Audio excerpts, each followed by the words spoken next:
তোমাদের কোর্সে দেখি 7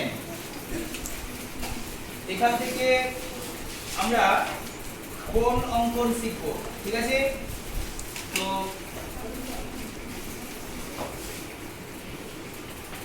আজ ডেট হচ্ছে 25 নাকি 25/3/25। আচ্ছা, তাহলে প্রথমে আমাদেরকে কি করতে হবে, যে কোনো একটা সরল রেখা টেনে নিতে হবে। আমরা কোষে দেখি 7 এর 3 এরটা দেখাবো প্রথমে।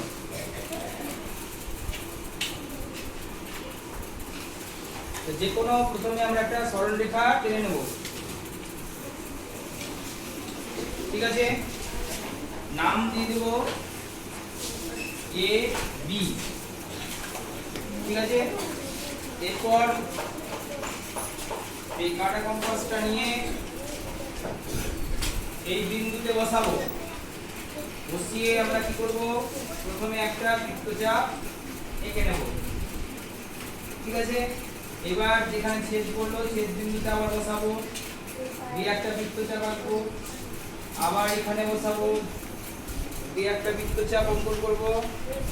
এরপর আমরা এখানে এই বিন্দুতেই রেখে দেবো, এখানে একটা আঁকবো, আর এখান থেকে এখানে একটা আঁকবো, বৃত্তচাপ অঙ্কন করব, ঠিক আছে? এরপর তাহলে ছেদ করলো একটা নির্দিষ্ট বিন্দুতে, এবার আমরা এটাকে যোগ করে দেব।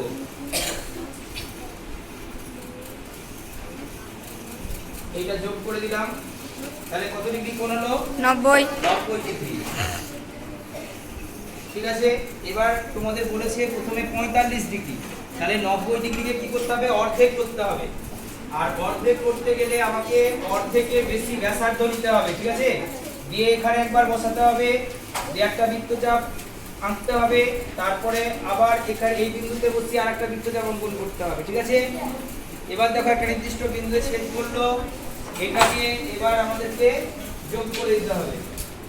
এই বিন্দুতে বসাবে, দিয়ে এটা যোগ করে দেবে। তাহলে এটা কত ডিগ্রি কোণ হলো? 45 ডিগ্রি, তাই না? হ্যাঁ। এই 45 ডিগ্রিকে আবার অর্ধেক করতে হবে।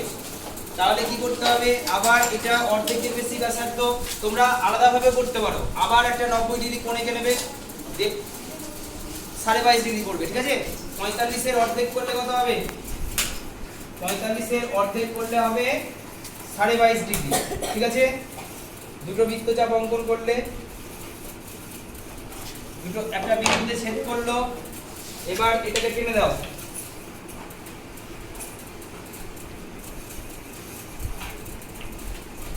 তাহলে এটা হয়ে গেল 22.5 ডিগ্রি কোণ, ঠিক আছে?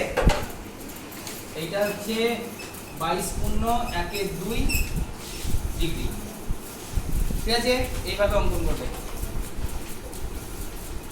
Thank you.